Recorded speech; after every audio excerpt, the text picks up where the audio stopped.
Sheikh chilli और भगवान, एक मजेदार और सीख देने वाली कहानी।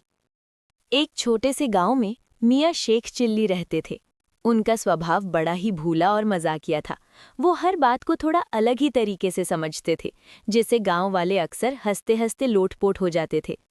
एक दिन शेख चिल्ली खेतों के रास्ते से गुजर रहे थे। उन्होंने देखा कि गांव के मंदिर में बहुत भीड़ लगी हुई है। लोग हाथ जोड़कर भगवान से कुछ न कुछ मांग रहे थे। कोई धन मांग रहा था, कोई सेहत, तो कोई खुशियां। ये देखकर शेख चिल्ली सोच में पड़ गए। उन्होंने खुद से कहा, अरे, अगर भगवान सबकी सुनते हैं तो मैं भी क्यों न कुछ मांगूं, शायद मेरी किस्मत भी चमक जाए। ये सोचकर शेख चिल्ली भी मंदिर के अंदर गए। उन्होंने पहली बार इतने ध्यान से भगवान की मूर्ति को देखा, फिर बड़े भोलेपन से हाथ जोड़कर बोले, हे भगवान, मुझे बहुत सारा पैसा दे दो ताकि मैं भी अमीर बन जाऊं। फिर थोड़ी देर रुके और बोले, नहीं नहीं, पैसा ही क्यों, आप तो सीधे मुझे राजा ही बना दो। पास खड़े लोग उनकी बातें सुनकर मुस्कुरा रहे थे। अब शेख चिल्ली रोज मंदिर जाने लगे। हर दिन कुछ ना कुछ नया मांगते। कभी कहते, भगवान जी, आज मुझे सोने के सिक्के दे दो, तो कभी, आज मुझे बड़ा सा महल चाहिए।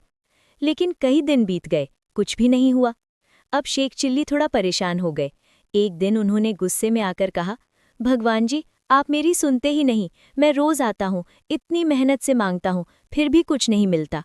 इतना कहकर वे मंदिर के बाहर आकर बैठ गए और सोचने लगे। तभी वहां एक बूढ़ा साधु आया।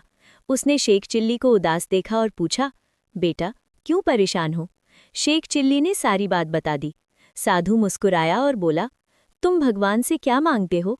शेख चिल्ली ने कहा, बस यही कि मुझे अमीर बना दो, राजा बना दो, ढेर सारा पैसा दे दो। साधु ने धीरे से कहा, भगवान उनसे खुश होते हैं जो मेहनत करते हैं। सिर्फ मांगने से कुछ नहीं मिलता। अगर तुम सच में कुछ पाना चाहते हो तो मेहनत करनी पड़ेगी। शेख चिल्ली को ये बात थोड़ी समझ आई, लेकिन पूरी नहीं। उन्होंने सोचा, चलो एक बार मेहनत करके देखते हैं। अगले दिन से शेख चिल्ली खेत में काम करने लगे। शुरू में तो उन्हें बहुत मुश्किल हुई, पसीना बहता, हाथ दुखते, लेकिन वे लगे रहे। दिन बीतते गए और धीरे धीरे उनकी फसल अच्छी होने लगी। उन्हें मेहनत का फल मिलने लगा। एक दिन वे फिर मंदिर गए और भगवान से बोले, भगवान जी, अब समझ आया, आप सीधे कुछ नहीं देते, लेकिन मेहनत का फल जरूर देते हैं। अब शेख चिल्ली पहले जैसे नहीं रहे, वे समझदार हो गए थे। गांव वाले भी अब उनकी इज्जत करने लगे। सीख: भगवान से मांगना गलत नहीं है, लेकिन सिर्फ मांगने से कुछ नहीं मिलता। असली चमत्कार मेहनत और लगन में छिपा होता है। ऐसे ही मज़ेदार और सीख देने वाली कहानियों के लिए वीडियो को लाइक करें, शेयर करें और चैनल को सब्सक्राइब ज़रूर करें। धन्यवाद।